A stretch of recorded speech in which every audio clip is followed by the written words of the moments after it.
भिवंडी तालुक्यातील वालशिंग गावामध्ये अखंड हरिनाम महोत्सव मोठ्या उत्साहामध्ये पार पडले। गेल्या अनेक वर्षापासून वालशिंग ग्रामस्थांच्या वतीने अखंड हरिनाम सप्त्याचे आयोजन करण्यात आले होते।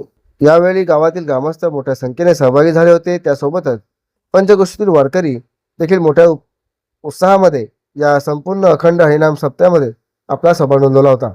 विशेष म्हणजे अखंड हरिनाम सप्ताह सोहळा निमित्ताने संपूर्ण गाव पालखीसाठी एकत्र आले होते। संपूर्ण गावातील लोकांनी एकत्र येऊन पालखी सोहळा मोठ्या आनंदामध्ये साजरा केला। त्यासोबतच अखंड हरिनाम सप्ताह निमित्ताने विविध धार्मिक कार्यक्रम मोठ्या उत्साहामध्ये पार पडले। या अखंड हरिनाम सप्ताहाला पंचक्रोशीतील मान्यवरांनी देखील आपला सहभाग नोंदवला। सर्व मान्यवरांचे स्वागत सन्मान देखील करण्यात आले होते। यावेळी सर्व ग्रामस्थांनी महाप्रसादाचा लाभ देखील घेतला आहे। रुक्मिणी मंदिर वालशिंग दरवर्षीप्रमाणे यावर्षीही आपल्या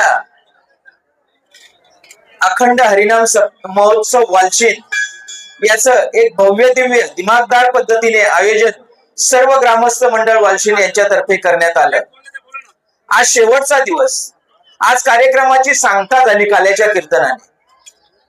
खरोखरच आपल्याला तसा विचार केला तर आपल्या या मंदिराला 41वे वर्ष होत आहे, परंतु या 2-3 वर्षात ज्या उत्साहाने आणि ज्या आनंदाने हा महोत्सव साजरा होत आहे ते बघून खरोखरच मन भरून येतं। असं वाटतं अशाच प्रकारचा गावकऱ्यांचा प्रतिसाद हा मिळावा।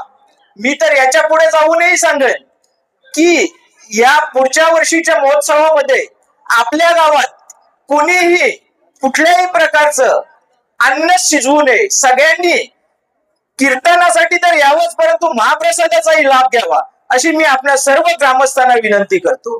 खरोखरच जर विचार केला तर वारकरी संप्रदायातील गजानन मामा सुतार असतील, प्रकाश मोगरे असतील, यांच्या माध्यमातून सर्व परिसरातील नुसतं भिवंडी तालुक्यातच नाही तर संपूर्ण ठाणे जिल्ह्यातील लोक इथं येत असतात।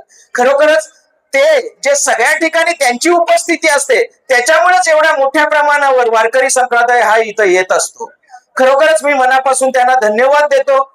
त्यांच्या माध्यमातून आपल्या गावाचं नाव लौकिक करण्यासाठी ते जे प्रयत्न करत आहेत त्यासाठी गावातील जी तरुण मंडळी पुढे येत आहेत त्यांना मी मनापासून धन्यवाद देतो। खरोखरच जर कमिटीचा अध्यक्ष जरी मी असलो पण माझ्यापेक्षा अपार मेहनत ही सर्व माझ्या संघटनेची आहे। खरोखरच मी त्यांना मनापासून धन्यवाद देतो। सर्वजण ज्या उत्साहाने ज्या आनंदाने या कार्यक्रमात सहभागी होतात, मी परमेश्वराजवळ प्रार्थना करतो की सर्वांना सुख समृद्धी समाधान आणि चांगलं आरोग्य लाभो, सर्वांच्या हातून अशी सेवा घडत राहो। खरोखरच वालशिंग गावाचं मंदिर सगळ्यांनाच माहिती आहे की संपूर्ण गावकऱ्यांनी गावकीच्या वर्गणीतून काढलेलं आहे। त्याचा कुठल्याही प्रकारच्या डेव्हलपरची मदत न घेता हा मंदिर उभा केलेला आहे। जो आम्हाला अपेक्षित आहे तशाच प्रकारचा सहभाग सर्व गावकरी देत आहेत, त्यांनी अशाच प्रकारे तो देत राहावा। सर्व जे वारकरी संप्रदायातील सर्व लोक येतात त्या सर्वांचा मी मनापासून ऋणी आहे।